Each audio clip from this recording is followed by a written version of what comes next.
ringing of the stick starts, and we're underway. Both teams are not in the penalty box right now. We'll see how long. Say it's time to check out the KIJHL and the Coyotes Coyotes, and it's drama time at the Sun Bowl Arena. Howdy, I'm Tom Shields. Let's check out what's happening. A Friday night game before the Rock Creek Fall Fair kicks into gear on Saturday. So we got a good weekend coming up. Coming to town Friday night is the unbeaten Kelowna Chiefs to meet the unbeaten Coyotes Coyotes. And to top it all off, the former coach of the Coyotes, Ken Law, will be behind the Chiefs bench, the visitor side, after spending 8 seasons as the head coach of the Coyotes. Now, it is common knowledge in sports, and it's a given, that a player or a coach coming back to meet their former team wants to put the boots right to them. It's the natural desire. Now, Coyote head coach Mark Chase knows Ken wants this one, and he's faced with the decision of who to start in goal. Logical thinking is to start Daniel Paul. He won last Saturday, and he has a .917 save percentage. He would also love to challenge beating his former coach. Meanwhile, 16-year-old Bailey Monteith is itching to give it a go, and that might upset apple carts all along the way. Ken Law would not be gearing up to face Daniel Paul, not Bailey Monteith. And it would be interesting to start Bailey Monteith against the Chiefs to see how the young 16-year-old would handle the pressure.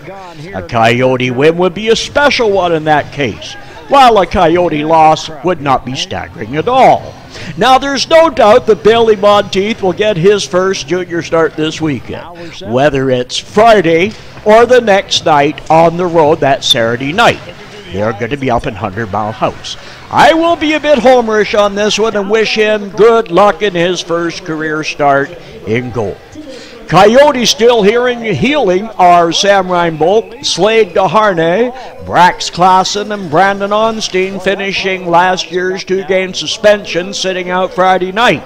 Bryson Rhodey also healing on an injury. He misses Friday night's game. He should be ready for Saturday. I'm expecting Bryson to be my guest at the first period intermission on Friday night. Dale and Durr and Milo Labonte are still waiting for clearance from Alberta Hockey. If they're in, they could be in the lineup. Coyotes head up to 100 Mile House for a Saturday night gig in the Wranglers Arena. Wranglers haven't done anything yet. They were idle last week. They'll open at home with 2 games this weekend. They host the Princeton Posse Friday night and the Oats on Saturday. Now, the oddest event last weekend was the North Okanagan 4-1 win in Castlegar on Saturday night, but if you check the box score, the game has been defaulted, and a 1-0 win awarded to Castlegar. Apparently, North Okanagan used an ineligible player and an ineligible person at the bench. I have no names, but we hope they get it all straightened out. Those 2 points could be real vital later in the season. And anyway, we have the North Okanagan hosting Kamloops Friday night, so get the problem solved. Both the Princeton Posse go into the weekend, along with the North Okanagan, looking for their first points of the season. Summerland is 2 points from a win and a loss. Now, the Friday night game starts at 7:35 with undisputed first place at stake in week 2 of the schedule. Now, how that is early to have 2 teams going at it for first place in the Okanagan division. Both are unbeaten, and we're only at week 2 of the schedule. I was up at the Coyote practice, and young coach Mark Chase is right up to speed with the team. Players not going to school must report at the rink at a certain time in the morning. A couple of them were late by just a few minutes. They could be sitting watching from the sidelines on Friday night. He demands you get there and you get there on time. All players sitting out injuries watch all the practice without their phones in their hands. And those out on the ice are working hard with a good sweat going under the watchful eyes of Coach Chase and assistants Dean Maynard and Brandon Watson. A break during practice is when they get to rest on the ice on one knee while watching Coach Chase diagram the next plays they're going to work on in practice. and that is the only time any lollygagging is allowed on the ice. That is, if you consider down on one knee trying to fill your lungs back up on the air as being lollygagging. The other item to watch for on Friday night's game is the style of play. Last year, 2 years, well, actually the last 2 years have seen Kelowna really play a penalty-filled rough style of hockey. However, that was never really in the Ken Law playbook in junior hockey.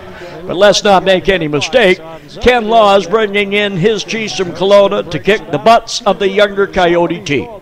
I expect the Asuyus fans will give Ken a big round of applause as he deserves it for his years in Asuyus.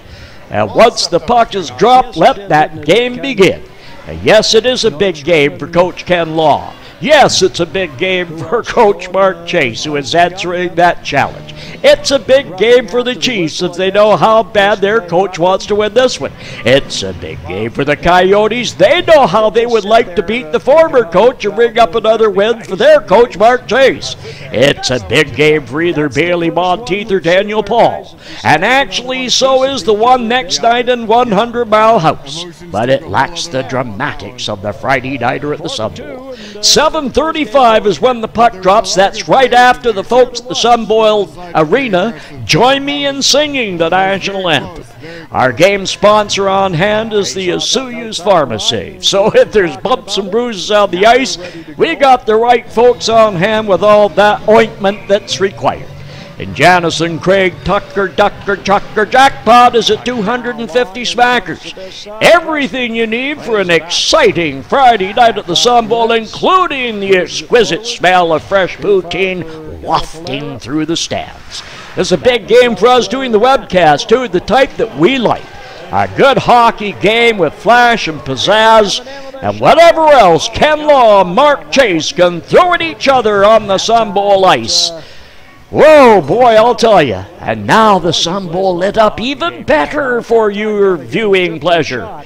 I'm Tom Shields on CIRO, and I can hardly wait. Catch you at the game on Friday night. 16:51 left to go here.